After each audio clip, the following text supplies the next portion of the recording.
This is What Kind of Asian Are You podcast, a podcast featuring conversations with diaspora Asians about their life, stories, and experiences. We look to explore different parts of being a diaspora Asian. It's essentially a conversation about being Asian. I hope to be able to highlight, amplify, and validate Asian voices worldwide. I'm your host. My name is Kyle. A big thing for me is food, and talking about food, Hong Kong food is really the supreme for me in a sense. Like I could eat that any day, like without like even thinking about it. So I want to spend some time towards the end of our show to just talk about food in general. Like, what are your favorite Hong Kong food specifically? Oh, where do I begin? There's so many, so it's kind of hard to pick. But one thing popped to my mind.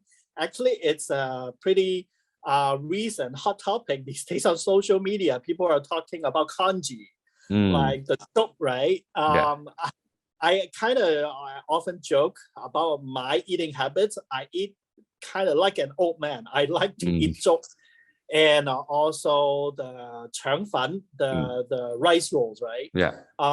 So those are my go-to breakfast if I have access to it. When I was living in California, I had no access to it. I crave for it so bad, so I Mm, would once in a while, like almost monthly, I would make like like a three at least like a 3 hour return trip to San Francisco or San Jose just to get those kind of food. But now I feel I'm really blessed and even spoiled living in Vancouver. I can just walk out and easily buy those kind of food. So that I would say probably kanji and the steamed rice rolls would be my go-to. oh, any other Hong Kong food you like a lot that you want to highlight to, or for people to check out, or even like make themselves somehow? Yeah, sure. I think one popular, it's almost like a snack, is the 雞蛋仔, Oh, the egg egg waffle. waffle. Hmm. Many people like that, but I like the variation of it. Actually, it's the I don't I forgot even what the translation is. It's the 格仔餅 or the gak Waffle. Waffle. Like it's like it's like oh, I know what you're saying. How should the Basically, I what it is like a Belgian waffle, but yeah, but you put stuffing in it, right? like There's like condensed milk, sugar, condensed milk, peanut peanut butter. butter. Yeah, it doesn't sound too healthy, but Yeah. it is like my um yeah. Oh, yeah. I want to spoil myself. Yeah, I kind of crave for that. So Yeah. That's really good. And would your go-to drink would be either the milk tea or the yin yang, so which is the coffee and milk tea combined? Which one is your go-to? that's a difficult question for me actually. I in the past I wasn't like even like a tea or coffee drinker, but these days I think I would go for yin yang. Mm, It has the best of both worlds.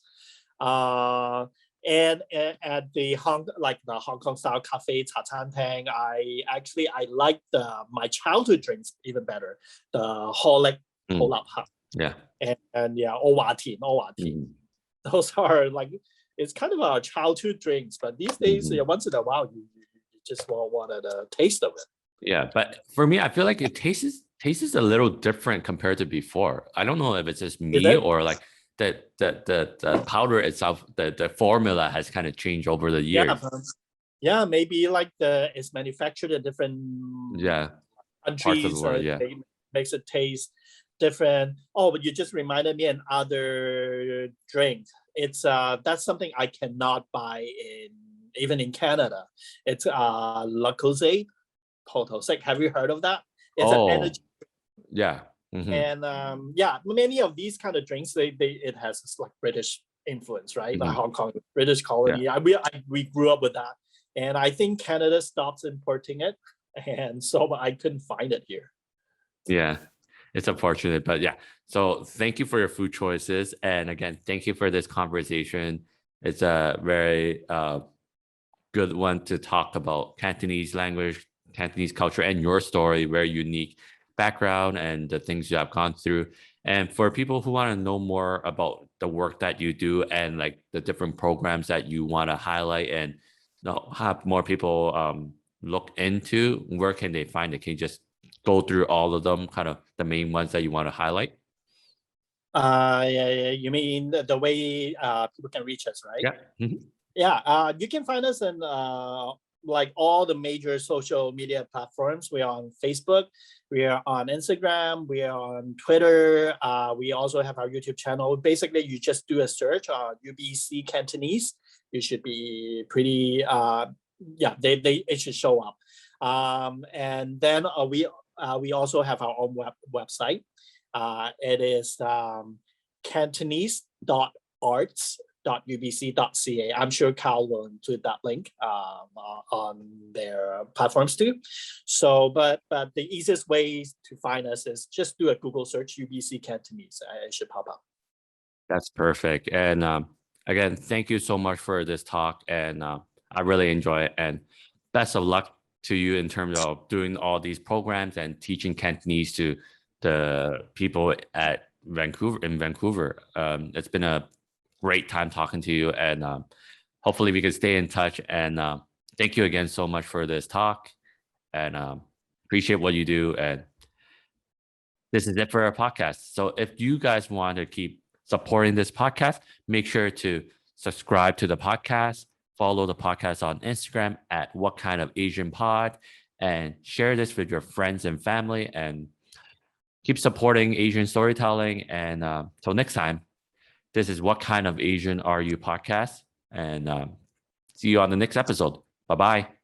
If you want to support this podcast, make sure to subscribe to What Kind of Asian Are You podcast on Spotify, Apple Podcasts, Stitcher, Anchor, all those platforms. And follow me on Instagram at kyle.lkhhk and follow the Instagram page for this podcast, What Kind of Asian Pod. Again, it's What Kind of Asian Pod. Give it a follow. I appreciate you and thank you so much, and hope to see you on the next episode of What Kind of Asian Are You? Peace.